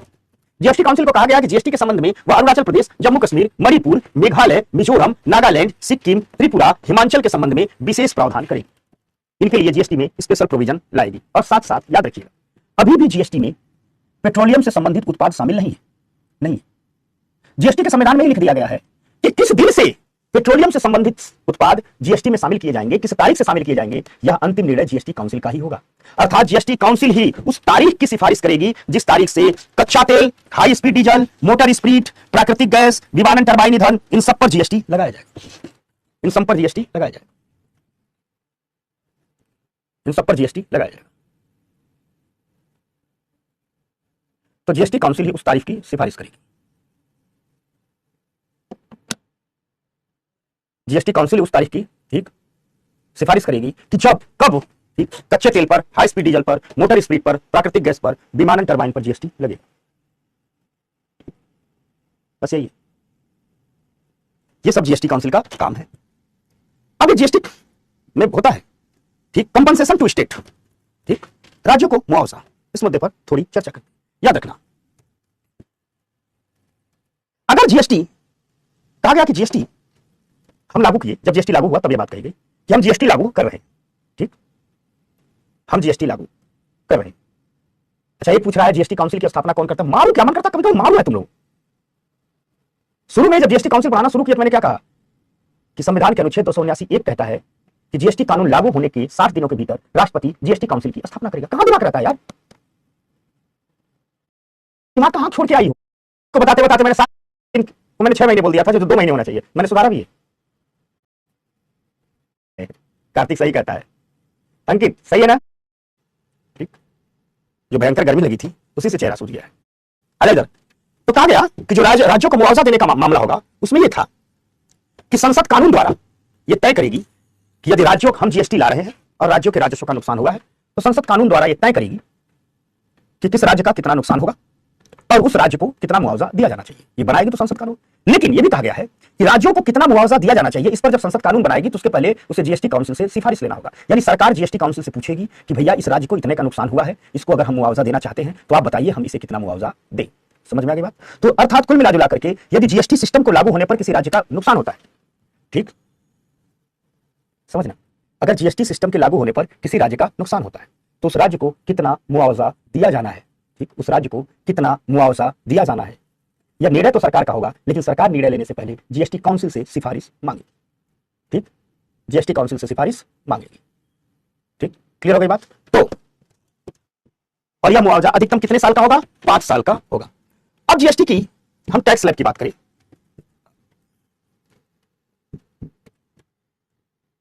एक्चुअल में इसको कहा जाता है कि 5 टैक्स स्लैब है, लेकिन 5 मतलब क्या नहीं।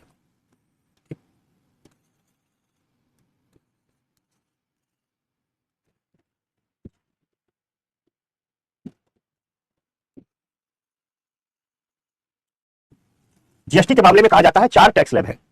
5%, बड़ा मोटा हो गया, ठीक, दूसरे रंग से इसको करते हैं 12%, 18% और 28%, ठीक। कितने प्रकार के हैं? 4 टैक्स स्लैब हैं, 5%, 12%, 18% और 28%, ठीक।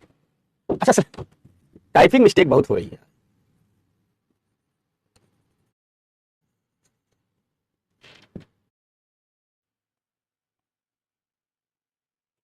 ठीक, 4 टैक्स, 5%, 12%, 18%, 28%, यानी जीएसटी में 4 ही प्रकार के फ्लोर है। ढेर सारी वस्तुएं ऐसी हैं जो 5% के ग्रुप में डाल दी गई हैं, ढेर सारी वस्तुएं हैं जो 12% के ग्रुप में डाल दी गई हैं, ढेर सारी वस्तुएं हैं जो 18% के ग्रुप में डाल दी गई हैं, ढेर सारी वस्तुएं हैं जो 28% के ग्रुप में डाल दी गई हैं। ये 4 टैक्स स्लैब है। कितना है? ये 4 टैक्स स्लैब है, 12, 5, 12, 18, 28, ये 4 टैक्स स्लैब है। अब ये जो 28% टैक्स स्लैब है ना, इसमें जितनी भी वस्तुएं आती हैं उन पर एक सेस भी लगाया जाता है, उन पर एक क्या लगाया जाता है? सेस भी लगाया जाता है। और इस सेस से जो पैसा इकट्ठा होता है उस पैसे का उपयोग राज्यों को क्षतिपूर्ति देने में किया जाता है। दरअसल 28% जीएसटी में वही लग्जरी वस्तुएं शामिल हैं, तो उन पर 28% जीएसटी है और साथ साथ क्या लगा दिया जाता है? ठीक, सेस लगा दिया जाता है। और सेस से जो पैसा आता है उस पैसे का उपयोग क्या किया जाता है? राज्यों को क्षतिपूर्ति देने में किया जाता है। तो 28% टैक्स स्लैब पर सेस लगाया जाता है और उस सेस से जो पैसा आता है उसका उपयोग किया जाता है राज्यों को क्षतिपूर्ति देने में। एकदम यहां तक कोई दिक्कत नहीं है ना? ठीक, पुष्पा, दीपिका बताओ, मोहित बता, आज जो लोग पहली बार अगर फर्स्ट टाइम कोई लाइव आया तो वही बताए तो।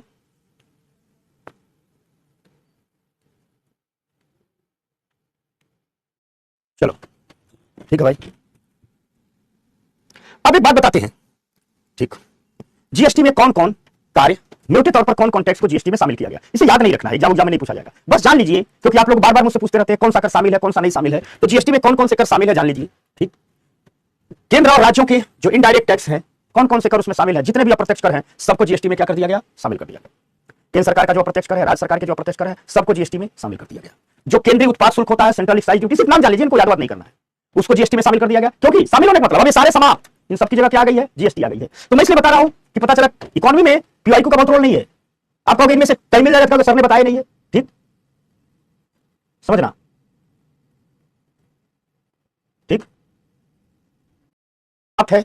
यानी किसमें शामिल है? जीएसटी में। अतिरिक्त उत्पाद शुल्क है, यह किसमें शामिल है? जीएसटी में, यह भी समाप्त है। अतिरिक्त सीमा शुल्क है, यह भी किसमें शामिल है? जीएसटी में। एक विशेष अतिरिक्त शुल्क है, यह भी किसमें शामिल है? जीएसटी में, ठीक। एक राज्यों का वैट है, सेल टैक्स, जिसे स्टेट वैट कहते थे, बिक्री कर जिसे कहते थे, यह भी अब समाप्त है, किसमें शामिल है? जीएसटी में। सेंट्रल सेल टैक्स, केंद्र सरकार का बिक्री कर, यह भी समाप्त है, किसमें शामिल है? जीएसटी में। केंद्रीय बिक्री कर, इसे एंट्री टैक्स भी कहा जाता है, ठीक, केंद्रीय बिक्री कर यह किसमें शामिल है?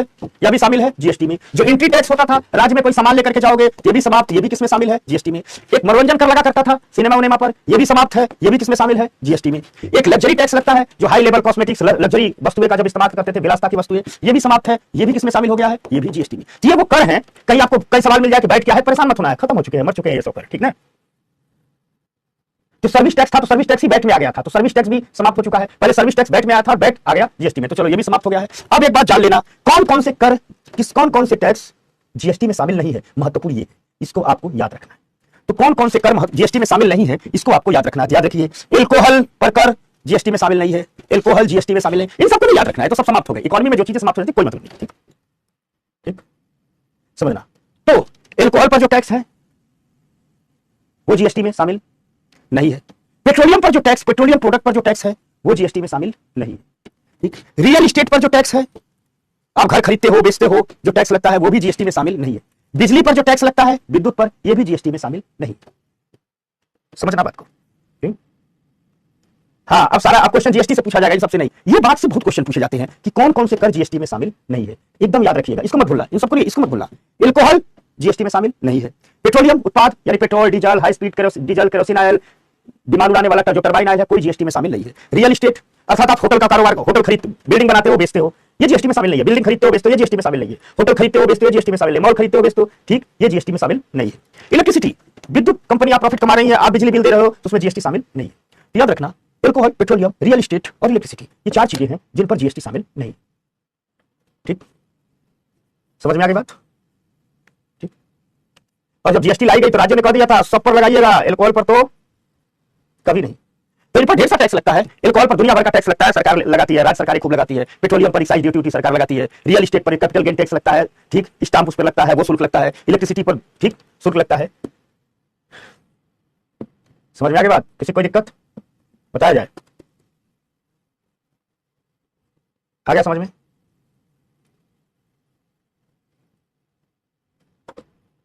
अब ये सब मत पूछो जीएसटी पर सेस कितना लगता है, बदलता रहता है। कभी 2% लग रहा है, कभी 4% लग रहा है, कभी 6% लग रहा है, बदलता रहता है। काम वाली बातें की, ठीक, समझ में आ गई बात? तो अभी, ठीक, अभी समझना बात को। जैसे अभी एक बात शामिल की गई है कि जीएसटी में कई वस्तुओं को शामिल कर लिया गया है। अभी एक जीएसटी काउंसिल की मीटिंग हुई थी, अभी हाल में जीएसटी काउंसिल की मीटिंग हुई थी, ठीक, जीएसटी काउंसिल की मीटिंग, अभी हाल में जीएसटी काउंसिल मीटिंग हुई थी। इस मीटिंग में कहा गया कि ऑनलाइन गेम, कैसीनो, घुड़दौड़, इन सबको जीएसटी में शामिल करते हैं। कितना परसेंट? 28% लेंगे। ठीक, ये 28% फिक्स रहेगा। बाकी कब कितना सेस पे सरचार्ज लगाना है, कितना लगाया जाता है, सब नहीं यूपीएससी के लिए काउंट किया था, बहुत लगते हैं। कॉन्सेप्ट आपको पता होना चाहिए, एक्चुअल वाला सेस क्या है, सरचार्ज क्या है। ठीक है, समझ में आ गई बात? क्लियर हो गया? ठीक, कौन लिख रहा है? मनीष क्या लिख रहा है? देख रहा है विनोद, मजा आ रहा है इकोनॉमी में, ठीक ना? अब देखो, जब जीएसटी शुरू में आई थी तो हम इसमें बहुत सारी चीजें लेकर के आती थी। हमारी हर बैच में क्लासेस बदलती रहती है। अब जैसे अभी आज की टेक्स्ट में कुछ बातें पढ़ाने जा रहा हूं जो आपको बताऊंगा, पिछली क्लासेस में नहीं बताया था, और पिछली क्लासेस में कुछ चीजें बताया था जो इस क्लासेस में छोड़ दिया, क्योंकि इकोनॉमी में चीजों की प्रासंगिकता बदलती रहती है। जैसे मान लो जीएसटी कंपनसेशन एक्ट है, वो 5 साल के लिए लाया गया था, फिर बीच में 2021 तक बढ़ा दिया था, 2021 तक बढ़ाया था, चलो 2022 तक बढ़ा दिए, लेकिन 2023 से उसको पढ़ाना छोड़ दिए।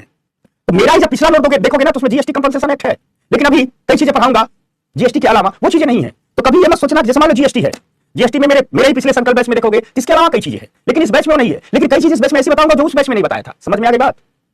ठीक, आगे बात नहीं भाई, समझ रहा है विनोद? हाँ, बता विनोद, इसमें कौन कौन विनोद है? तो कई विद्यार्थी, ठीक,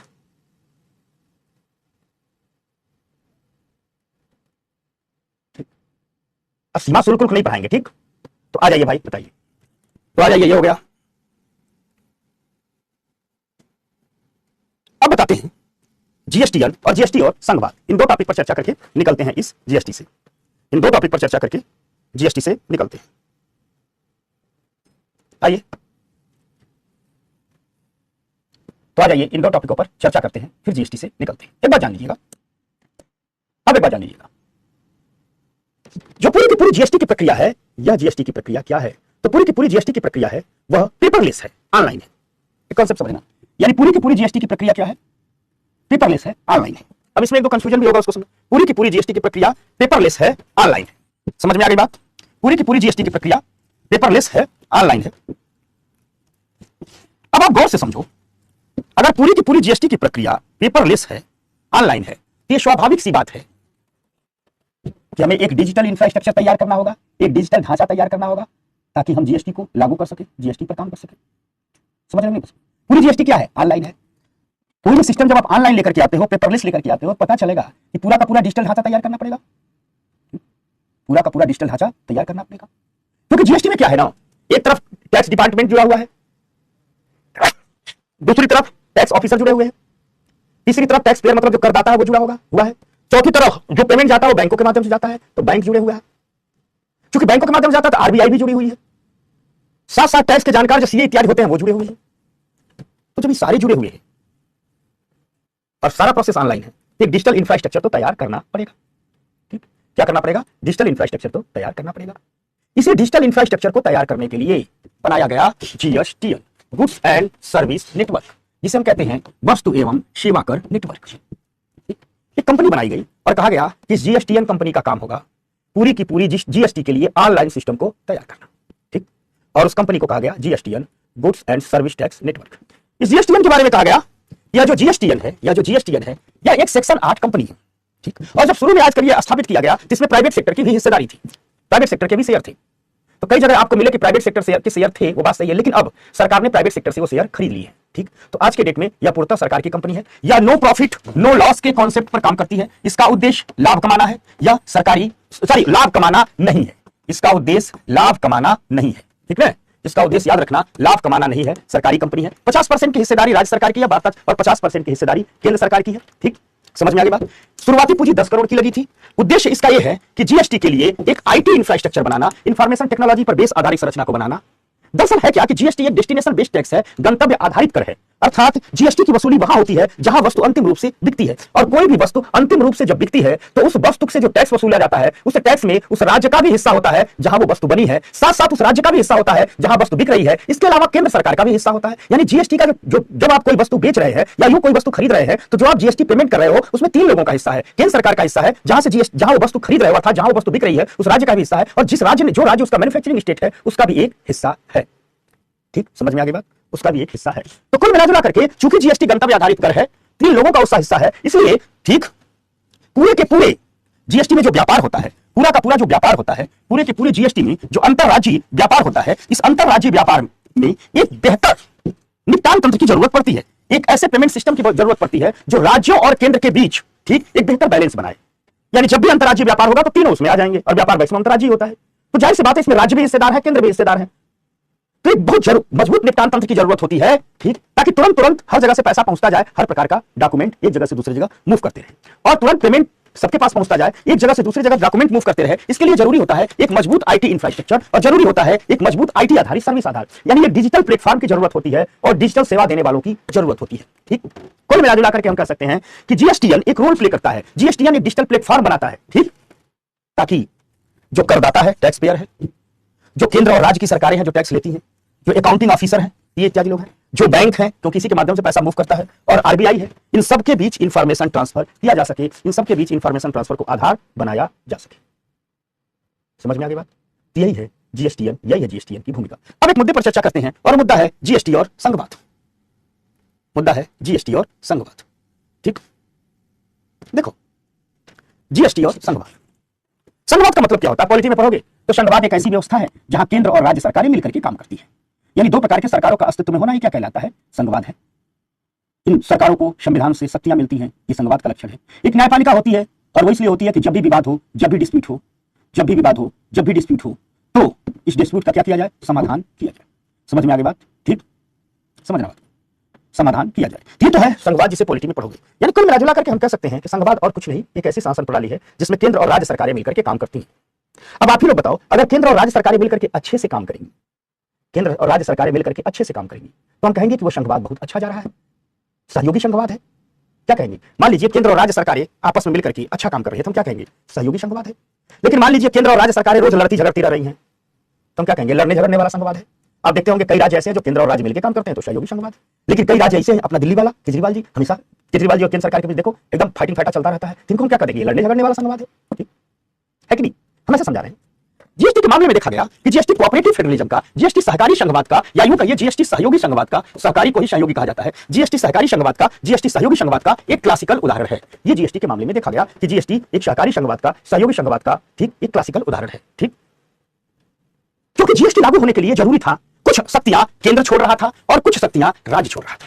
याद रखिएगा, जीएसटी में केंद्र के भी कर शामिल है, केंद्र ने छोड़ा है भाई। जीएसटी में राज्यों के भी कई शामिल है, राज्य भी छोड़े। सबसे बड़ी मजेदार बात आई ठीक कि जीएसटी पर पहुंचने के लिए जो केंद्र और राज्य ने आपस में समझौता किया, इसमें केंद्र और राज्य दोनों को अपनी कई संवैधानिक शक्तियों को छोड़ना पड़ा, और भारत के केंद्र और राज्य की सरकारों ने बड़े आसानी से, बहुत सहर्ष तरीके से अपनी अपनी संवैधानिक शक्तियों को छोड़ा, लड़े नहीं, ताकि हम एक बेहतर जीएसटी लेकर के देश में आए। समझना बात, पहली बात तो यह है जो कहता है कि हाँ सहकारी संघवाद। दूसरी बात है कि जब जीएसटी लाई गई तो जो लाने की प्रक्रिया थी, यह सहकारी संघवाद का सबसे बड़ा प्रमाण है। जीएसटी को लाने की जो प्रक्रिया थी क्या थी? तो 2000 में ही क्या किया गया था। मैं 2000 कैसे कहानी सुना रहा हूं। इस जीएसटी को लाने में बिहार के जो अभी स्वर्गीय सुशील मोदी जी हैं, उनका बड़ा योगदान है।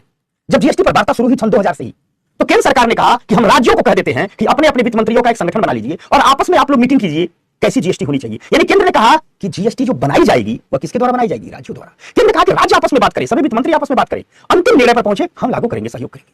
किसी भी संघीय व्यवस्था का इससे प्रज्वल उदाहरण नहीं हो सकता कि केंद्र सरकार कह रहा है राज्यों से कि सभी वित्त मंत्री बैठिए, बनाइए कानून जीएसटी पर, जितना बढ़िया आप कानून बनाएंगे हमको दिक्कत नहीं, हम आपका ही बनाए लागू कर देंगे।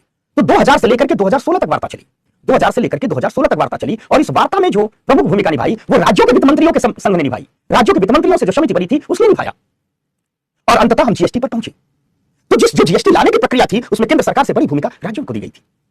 केंद्र सरकार ने इतना ही कहा था, टेंशन मत लीजिए, हम संसद से पास करेंगे, लेकर के आइए। यानी जीएसटी एक ऐसा कानून है जिसे केंद्र ने राज्यों पर थोपा नहीं, जबकि जीएसटी एक ऐसा कानून है जिसमें राज्यों से कहा गया लेकर के आइए, हम स्वीकार करेंगे। तो जो बनाने की प्रक्रिया है यह खुद सहयोगी संघवाद का बहुत बड़ा उदाहरण है।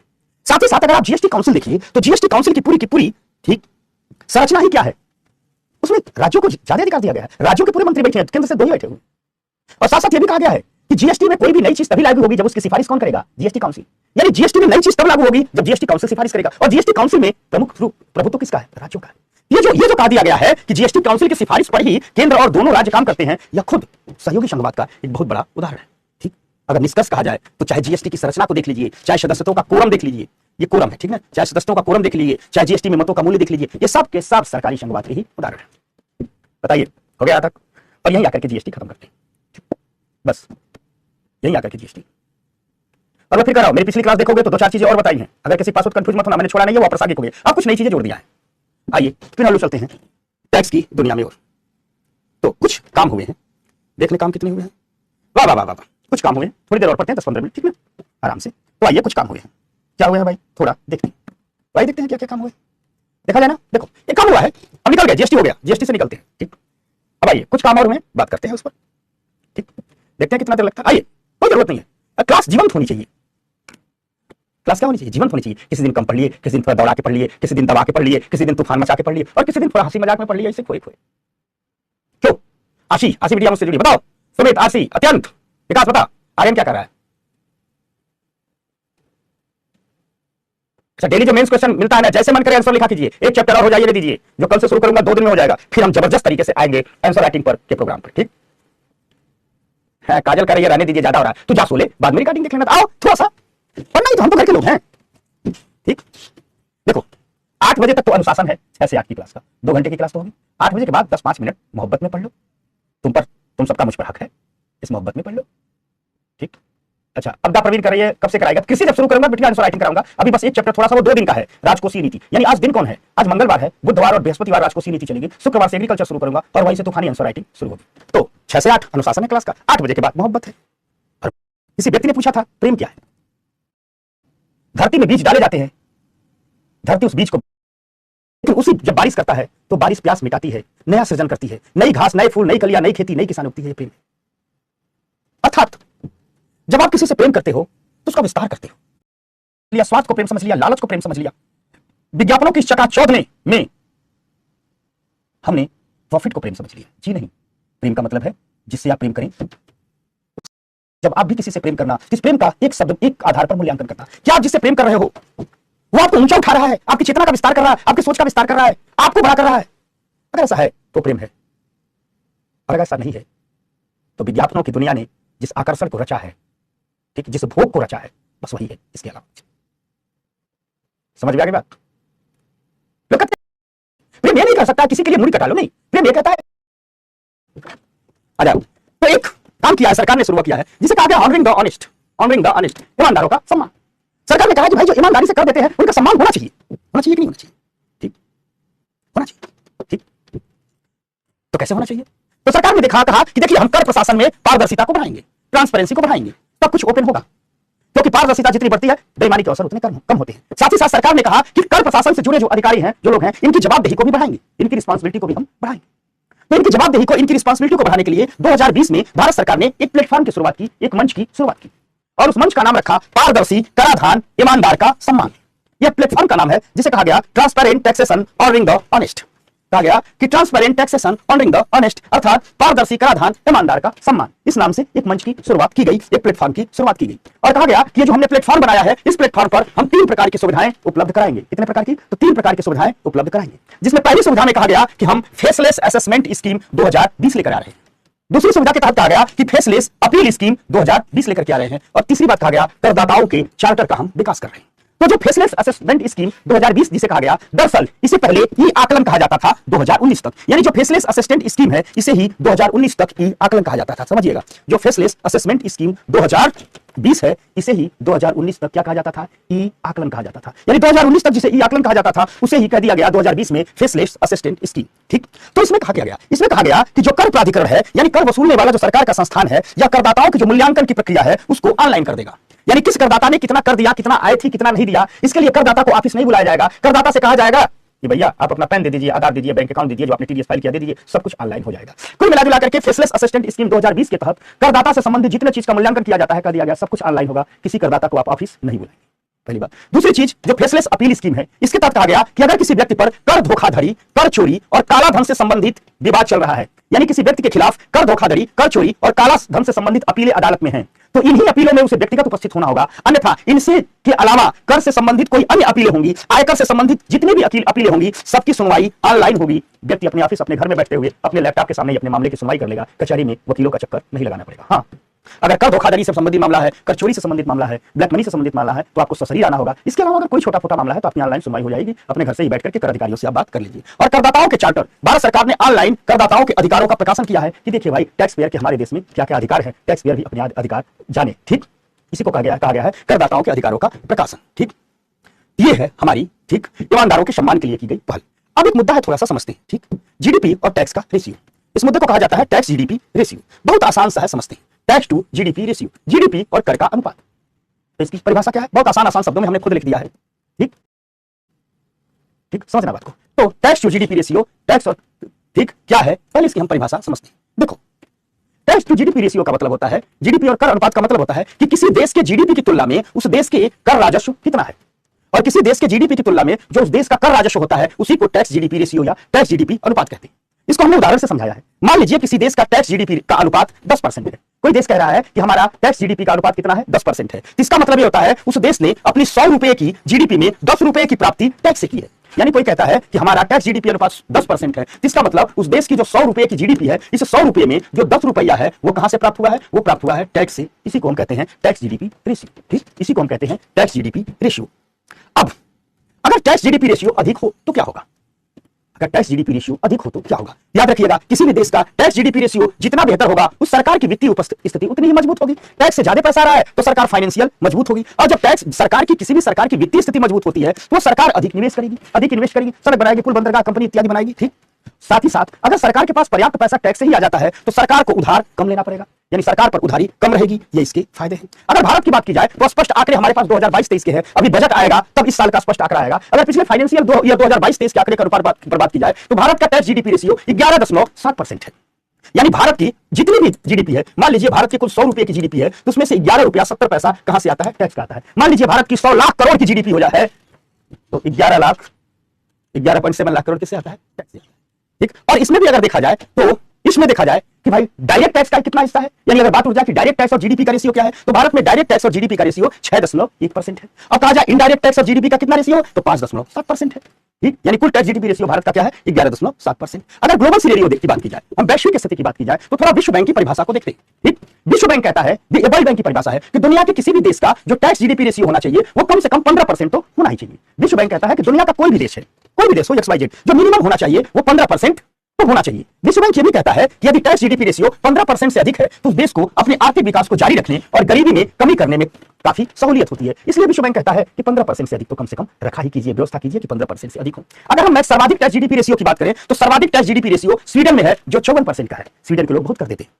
अमेरिका के टैक्स जीडीपी रेशियो की बात करें तो अमेरिका का टैक्स जीडीपी रेशियो 25.4% है। इसके साथ साथ तमाम यूरोपीय देशों में टैक्स जीडीपी रेशियो बहुत अधिक है। यूरोप के लोग कर देना अपना कर्तव्य समझते हैं। ठीक, और भारत के लोगों को सरकार ने ये नहीं दिया, वो नहीं दिया, भारत के लोग कर न देना अपना कर्तव्य समझते हैं। आप फ्रांस में देखोगे, यूरोपीय देशों में देखोगे, फ्रांस में 45% टैक्स जीडीपी रेशियो है। डेनमार्क में 48.6% टैक्स जीडीपी रेशियो है। यानी दुनिया के तमाम देशों में टैक्स जीडीपी रेशियो अधिक है। अब आप कहोगे कि भारत में टैक्स जीडीपी रेशियो के इतने कम क्यों है, कम होने की वजह क्या है? ठीक, तो एक बात जान लीजिएगा, भारत की कुल जनसंख्या का सिर्फ 3% ही लोग आयकर देते हैं, इनकम टैक्स देते हैं। ठीक, सिर्फ 3% लोग। और इनकम टैक्स कर का बहुत बड़ा आधार है, क्योंकि कॉर्पोरेट टैक्स तो कंपनियां देंगी, तो कंपनियां देती है, इनकम टैक्स तो लोग देते हैं। भारत की कुल जनसंख्या में सिर्फ 3% लोग हैं जो इनकम टैक्स देते हैं, शेष 97% लोग नहीं देते। तो टैक्स जीडीपी रेशियो के कम होने की जो पहली वजह है वो तो ये है।